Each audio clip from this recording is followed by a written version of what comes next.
So rare gynecologic cancers, we know these are very small in number. So we don't have large randomized trials. There won't be any great good quality evidence for these disorders.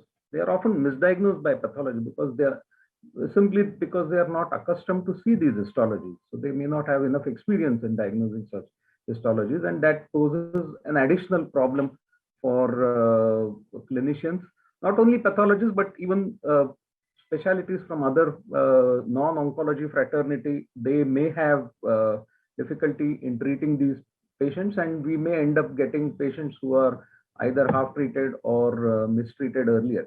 And there are plenty of gray zones. So I'm happy to see that my panelists are is a good mix. We have Dr. Somshekhar, Dr. Supriya, who are leading people in their field. Dr. Somshekhar is a leading gynae oncosurgeon. Dr. Supriya looks after the radiotherapy aspect. Dr. Santosh is there from PMH. We have Dr. Pathak sir, who's a very senior medical oncologist. Some young people like Dr. Nikhil as well. So I would invite all of them to share their thoughts. I have not made this a theoretical topic because there is hardly any theory to it. So I want all these panelists to give their honest opinions, honest thoughts on what they feel about this particular issue. There, as I said, there are plenty of gray zones. You won't have clear answers, but I hope to have a good discussion out of it. We all know that these patients are best managed at institutions with multidisciplinary approach, but as Dr. Chirag Desai often puts up in his slide, patients don't read clinical papers, they don't follow NCCN guidelines, or they don't even read our cancer textbooks. They have their own thoughts about how to do things, how to come for treatment, and which treatment to receive. And this problem has been even more challenging due to the ongoing pandemic, as you'll no doubt see in the forthcoming slides. Give a disclaimer, all these cases are real patients. They are all presently receiving therapy. So all your inputs from the panelists as well as inputs from the audience are very welcome, very relevant for us. One of the patients belongs to my colleague who's also interested in knowing what is to be done, but the other patients are all essentially my patients. So to begin with, the first patient, who is a 58-year-old postmenopausal lady, she presented with mild abdominal pain and bloating since May 2020. This happened outside Pune city. The ultrasound revealed a left ovarian cyst, which was partially solid, measuring about 9.5, 4.5 centimeters. The CA125 was slightly raised, 135. No comorbidities, no family history. Outside, she underwent a laparoscopic cyst removal because it was big and it was a postmenopausal woman. They decided to remove the cyst. Unfortunately, it was removed piecemeal and it ruptured intraoperatively. The histology was a serous carcinoma of the ovary. The lady was advised institutional follow-up and further testing, but she deferred testing because the COVID pandemic at that point of time was raging. There was a lockdown and she never reached Pune city in time. In the month of August 2020, she developed abdominal distension, pain. They did a PET scan and which showed bilateral adnexal masses, pelvic, abdominal, peritoneal deposits, which were fairly big, moderate ascites. CA125 was raised and a CT guided biopsy was done this time, which showed a clear cell carcinoma of the ovary, and the IHC is such. So this is the PET scan which showed extensive peritoneal diseases, and the adnexal masses were not very FDG avid, but nevertheless they were there. So my question to Dr. Santosh. Dr. Santosh, are you there? Yeah, I'm there. I'm there, Dr. Yeah. So earlier the biopsy was reported as serous carcinoma. At an institution, it turned out to be a clear cell carcinoma. So do you think that there is, why do you think this mismatch has happened? Yes, so I think the previous pathologists have not employed IHC. So there can be confusion in this because both of them can have papillary appearance. Okay. And in general, when we have some overlap, we do employ a panel of IHCs in which napsine becomes a positive important marker to pick up clear cell carcinoma. And clearly this current IHC shows WT1 negative, which should have come positive in a serous cancer. So I think if the IHC is correct in this, so I would agree with the of clear cell. So there is morphological overlap between these two tumors, especially in papillary, when the papillary pattern becomes very prominent, and then we would employ a panel of IHC. unfortunately, the IHC, the biopsy happened at such a place where IHC is not routinely done, and that is why Yes. they probably missed the diagnosis. Dr. Somshekhar, now this lady, she has extensive abdominal disease, but nothing in the supradiaphragmatic region. The CA125 is not very high, given the fact that it is clear cell carcinoma of ovary, which is not known to be a very chemosensitive malignancy. Would you think of going in at the outset? Hello, Dr. Somshekhar, are you there? So he's not there. Oh, I see. I'm sorry. I'm sorry. So, from the remaining panel, anybody, do you feel that there is a role of upfront surgery, or you feel that we should subject these people to neoadjuvant chemotherapy, given the fact that it's a clear cell carcinoma, it's not a high-grade serous type? Any one of the panelists? Yeah, Chetan. Yes. So I would certainly ask the gynec oncosurgeon to have a look and think whether this patient can be subjected to upfront cytoreduction, because that would be the best approach in this patient given the clear cell subtype. Yes. Unless the gynec oncosurgeon says no, whether the disease is not completely cytoreductible or the patient is unfit to undergo surgery, then only there would be a consideration of giving neoadjuvant chemo, but with explanation to the patient that we may not get a response to treatment. So in my opinion, one should make every attempt to subject this patient to a primary cytoreduction. Okay. Anybody else? Anybody else has a different idea?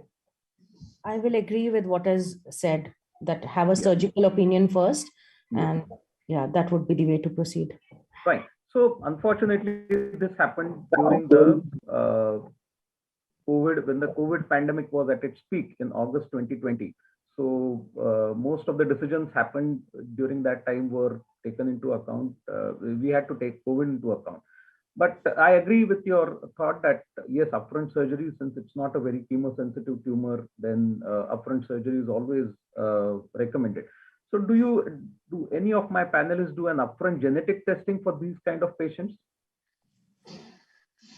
She's 58 with no family history. Does any one of my panelists would they like to do an upfront genetic testing? Chetan, yes, Chetan, yes, one should do, even if it's not a serious carcinoma, because if she does turn out to be BRCA positive, yes, as if there are no contraindications for not doing it. Yes. But in case she does turn out to be positive, one can use PARP inhibitors subsequently. Yes, but you are not going to wait for that report, right? You are going to plan your therapy. Correct. Fine. Yes, that's for subsequent therapy. Yes. Fine. Now, this lady, as I said, it was August 2020. Hospitals were running full with patients. So this patient underwent neoadjuvant chemotherapy, 3 weekly paclitaxel and carboplatin into 3 courses. The CA125 reduced to 87. There was regression seen on a PET-CT scan. She underwent surgery, which unfortunately was an R1 resection. The tumor had to be shaved off the bowel and inferior vena cava. So there was some residual disease. The oncosurgeon told me very upfront that I may have left behind some disease there, and I cannot assure that it was an R0, though I have shaved off most of the visible tumor. So as some of our panelists rightly pointed out, it's not a chemosensitive tumor. So disease has been that of a bad biology. And that is what is reflecting here, that we could not undergo an R0 resection. Do you think HIPEC at this point would have helped her? Oh, I wish Somshekhar was here. Any one of the panelists, do you refer such patients for a HIPEC procedure at this point of time? First time diagnosed, or you can say it's newly diagnosed, because the earlier one was just a biopsy. Worth considering HIPEC because the response to chemo was so good. So with such disseminated disease, and we don't know what the, though we know that it's resistant, but having responded so well is the best chance we can give for the patient, in my opinion. Okay. So, Dr. Pathak sir, what is your strategy? I'm not sure whether this is the right situation to do HIPEC in view of a very R1 resection. Patient has a gross residual disease, so not a right candidate. So I don't know. It's not gross. It's not gross residual disease. It's R1 resection. So you may say that, well, it's slightly suboptimal. I would consider careful observation for this patient and Okay. wait where the first pattern of relapse is, and that would be the approach. Okay. Okay. So this lady, of course, as I said, as it was the a raging pandemic, she did not decide to go for anything more aggressive. Though she was offered something on the lines of HIPEC, but she refused. She just completed 3 courses of adjuvant chemotherapy, and the last course was in January 2021. In the interim, we also got the results of the genetic testing, which did not show any actionable mutation. So we've already discussed about HIPEC. So we know that she had a suboptimally cytoreduced CA ovary. So do you think there is any role of maintenance treatment, which may be in the form of bevacizumab or even paclitaxel single agent, anything? I agree that most of the trials have used high-grade serous carcinomas, and clear cell carcinomas has been a very, very small fraction of the entire trial population. But ultimately, we'll have to extrapolate it. We don't have any separate trials for clear cell carcinoma. So Chetan, from the medical, yes. I would, like to make a comment. Why do you ask this question? Because all of us know that in general, clear cells are not sensitive. I know. Why would you consider maintenance? And Correct. these are poorly represented in all clinical trials. So when the upfront chemotherapy doesn't have response, why would there be a question on maintenance? 2 things. One is, it's not that upfront chemotherapy has not shown any response. There is regression. There was regression, both serological regression, there was disease regression. The earlier disease would have been too extensive. There was a fair amount of resection done. So it's not that she's completely chemo unresponsive. She has responded. That is one thing. Second thing, we know that the patient has also been told that there has been some, at least microscopic disease left behind. So the patient is naturally anxious to know that she hopes that the disease doesn't come back. She wants to do something else. Had it been an actionable mutation, some form of tablets would have been great, but that is not the case. So is there any role? We know that this disease is likely to come back, and we would like to prevent it. That's all. So some form of maintenance. See, the ultimate idea of having this discussion is to find out what people do in clear cell carcinomas. I don't say that I give maintenance to all clear cell carcinomas, all comers, but then this situation, given the fact that there was an incomplete resection, does any one of the panelists feel that there is a role for maintenance therapy, or they would like to only observe the patient? So Chetan, what was the specimen histology? Was it completely clear cell? Yes, completely clear cell. A fair amount of tissue was still residual. The residual was still viable, and it was essentially clear cell. So the diagnosis was nothing different. It was not a mixed of serous plus clear cell. No. So in the absence of bevacizumab given with chemo, I don't think bevacizumab alone as a maintenance would do any good to this patient. Okay, so you would like to observe this lady, right? Yes. She was observed. Essentially, she was observed. We did not offer her any maintenance therapy. Unfortunately, she presented with massive ascites in May 2021. The ascitic fluid cytology was suggestive of a recurrence. We did a cell block, which essentially showed that there is again recurrence of the same histology, and the PET scan also revealed the same thing, that there were multiple peritoneal deposits. CA125 was disproportionately low in spite of so much of peritoneal disease. It did not rise. Even at the outset, it was not very high. This lady was offered pegylated liposomal doxorubicin because the platinum-free interval is less than 6 months. So this time she was offered pegylated liposomal doxorubicin plus bevacizumab. Any of my medical oncology panelists, do you feel that a different choice would have been offered? Not really. Not really. So you feel that this is a fair choice of A fair choice. Yes, no, yes. It was clear that it was platinum refractory, so we did not even bother to re-challenge her with platinum. Just single agent liposomal doxorubicin and bevacizumab. She had a good response after 4 doses, so the same treatment was continued. and she was doing well. The ascites again responded to treatment. She has very minimal ascites even today. Unfortunately, after 8 doses of PLD and BEV, she presented with some breathlessness, and we did a 2D echo, which showed an ejection fraction which was reduced to 35%. The baseline was 55%. Okay, this is very unusual with pegylated liposomal doxorubicin. Nevertheless, it has happened. So what next? This lady is going to be coming for follow-up in a couple of weeks. She has we have started her on some treatment. I've continued her BEV. What next? We cannot use PLD again. She was not very chemosensitive to, she was not platinum sensitive to begin with. So do you feel that there is a role in rechallenging her with platinum? Her CA125 is hovering around 100, 120. So there is some, sorry sir, can I interrupt? Please. You are not interrupting, you are participating. Please go ahead. So there is some role of irinotecan and some data for use of irinotecan, and since that is one option probably combined with, I'm not sure, with carboplatin. So that's precisely what I want to know. The last platinum therapy happened in the month of January 2021. Now we are in January 2022. Do you feel that a rechallenge of platinum at this point of time may help? Yes, sir. Rechallenge, I feel, would help. Do you do it in practice that if a patient of initially platinum refractory tumor pulls on for a long time with a non-platinum regime, do you use a rechallenge platinum? Do you rechallenge with platinum after a significant time has passed between the two platinum regimes? I do, sir, and I have found some responses, but with the caveat that we know that it might not respond. But in this case, do we have, I mean, is there anything without platinum which is a better option? Is a single agent irinotecan?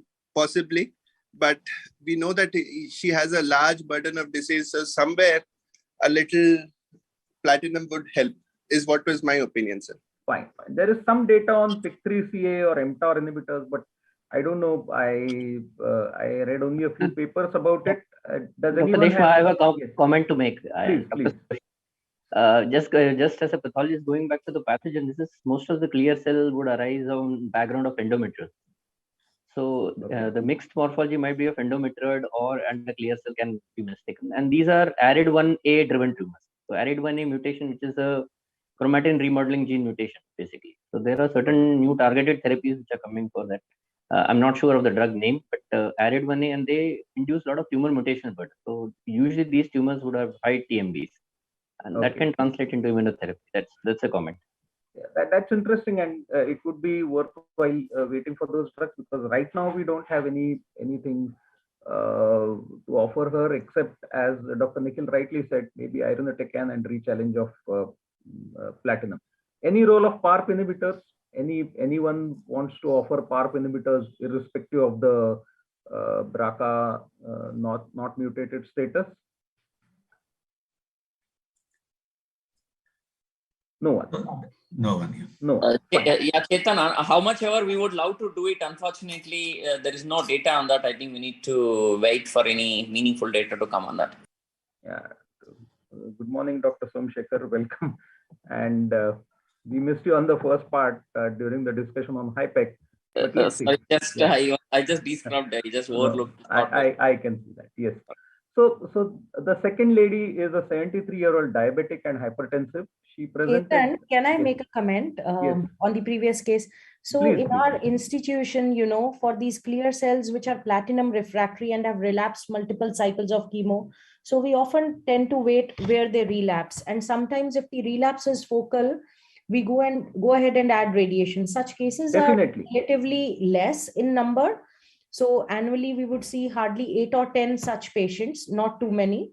But if other drugs are not working, and if you want to, have CA125 under control or have a control on their symptoms if they have.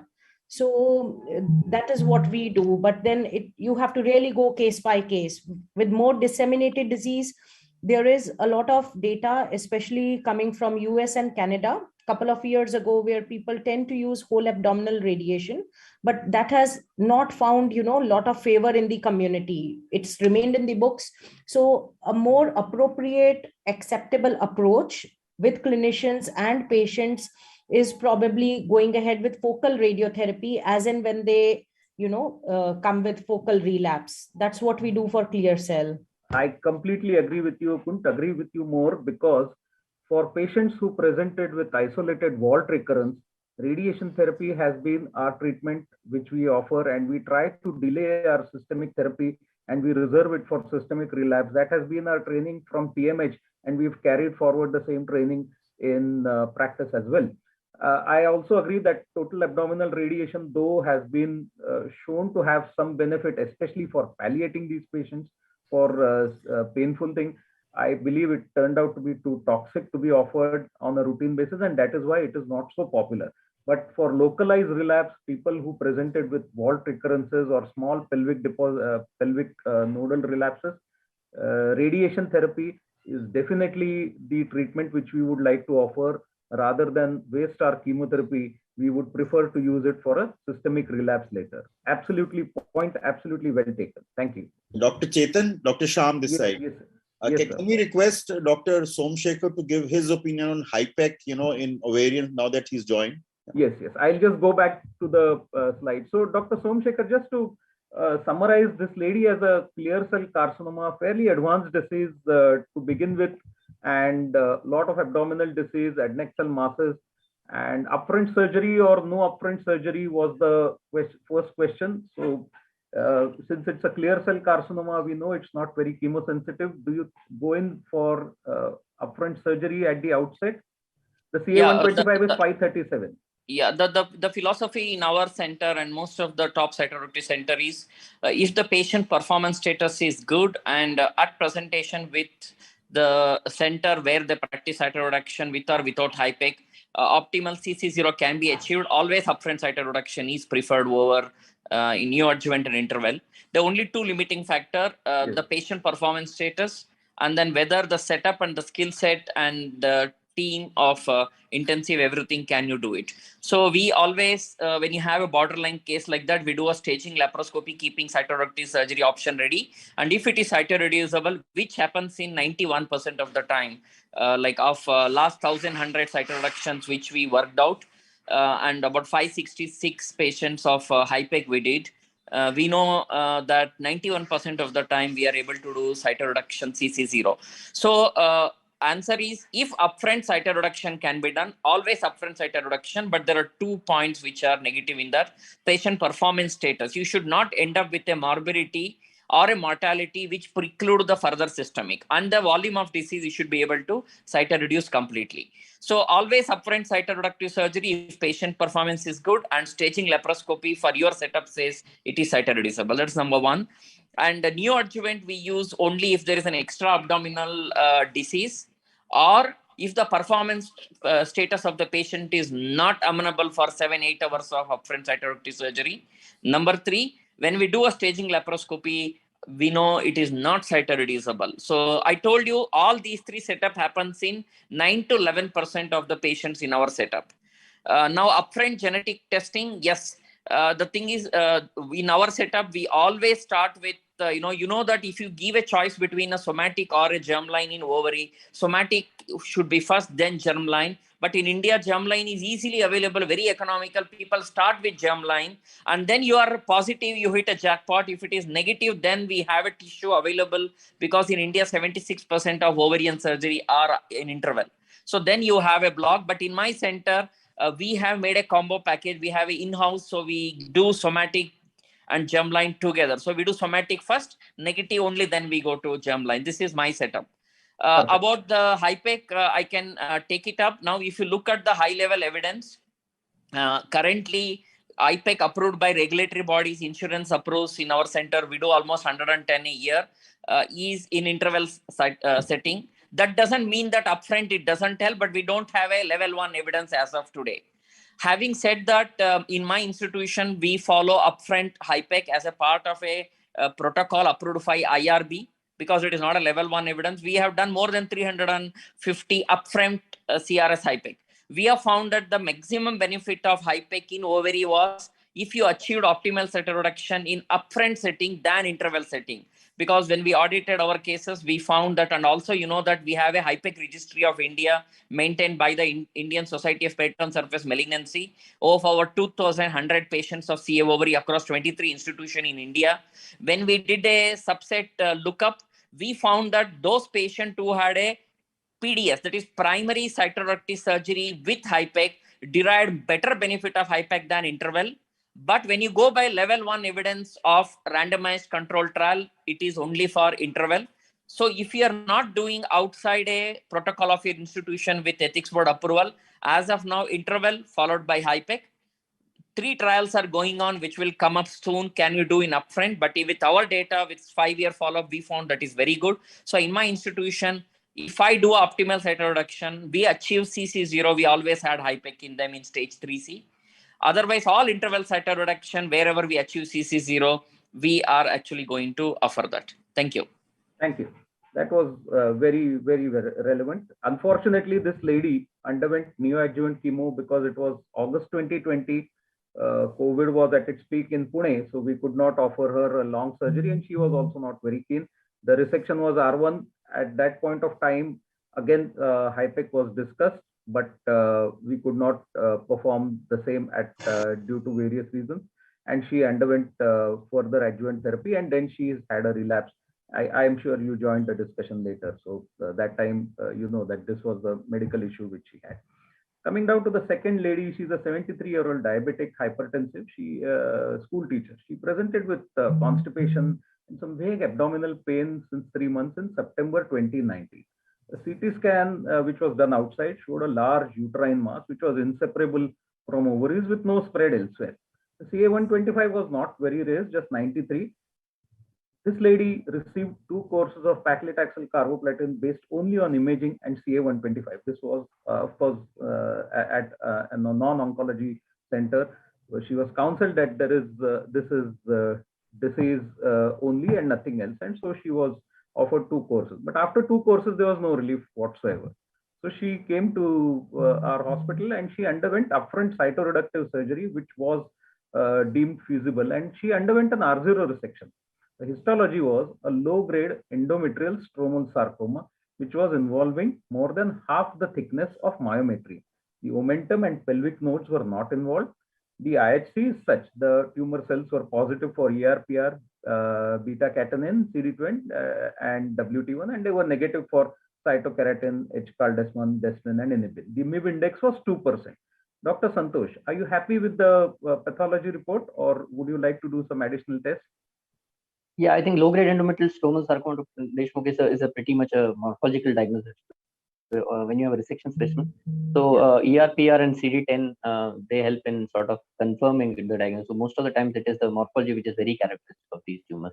And obviously the negativity of smooth muscle markers like desmin, caldesmin also sort of confirms the diagnosis.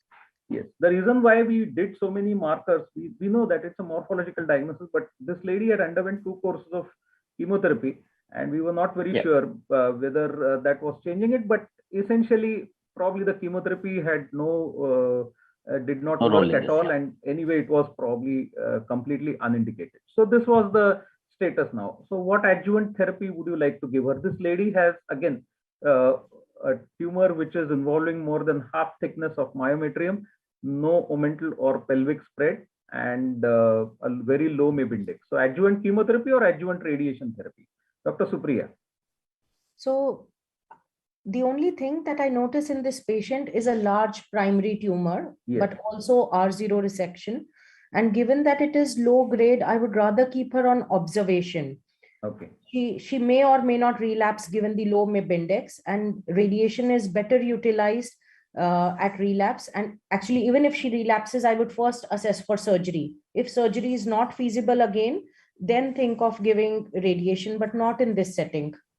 Okay. From my medical oncology colleagues, any role of adjuvant chemotherapy? No, most of these patients are cured with surgery alone. Only thing, the follow-up has to be very, very long. Perfect. So no chemotherapy, definitely. And Dr. Supriya would not like to offer adjuvant radiation therapy at this point of time, which was the plan of action. the patient was kept under observation till September 2021. Now, this time she presented with bilateral groin nodal enlargement, right more than left. The biopsy again showed a relapse. The inguinal nodes were suggestive of metastatic deposits of endometrial sarcoma, and the IHC pattern was more or less similar. Unfortunately, this time the PET CT showed an avid inguinal and retroperitoneal nodes, and there were lung and pleural nodules as well, which were probably Sorry, metastatic. Chetan, I'm really sorry, but the oration is the next session. So I I'm really sorry. request if you can just wind up in We'll 30 wind up. seconds. Yes, yes. So, We are 2 minutes late behind the I'm schedule. sorry. I'm sorry. So let's quickly finish off this case. Do you see any role of palliative chemotherapy, my medical oncology colleagues? No, Chetan, these patients respond very well to high dose progesterone since Okay. they are ER and PR positive. So that would be the first line of therapy. Perfect. Only thing is it's rather surprising that she has relapsed so quickly. Yes, not quickly. It's been almost 2 years, not really Yes. very quickly. So she was started on letrozole 2.5 milligram per day with calcium October 2020 till December 2021. Now the nodes have started increasing. The PET CT also shows increase in size. So do you suggest any change of hormonal therapy or any genetic testing? We are quick answers from the medical onco team, please. I would still try high dose megas. Perfect. This lady has been put on a second line hormonal therapy. Genetic testing has been deferred because it's more out of desperation than any real value. And so I believe it has not been done by my colleague. Dr. Jyoti, I think I would like to stop here. Thank you very much for the opportunity given to me. And thank you all my colleagues for giving such a Chetan, before you end, I'll ask one. There were some abstract in last IGCS of similar cases with MIB index less than 5 of adding palbo with letrozole. Medical oncologist, anybody is aware of it? Anybody uses?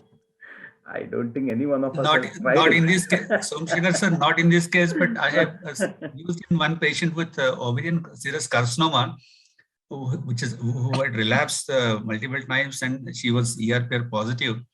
And I have put her on letrozole plus palbo. I don't know, at least I have only a 1 month follow.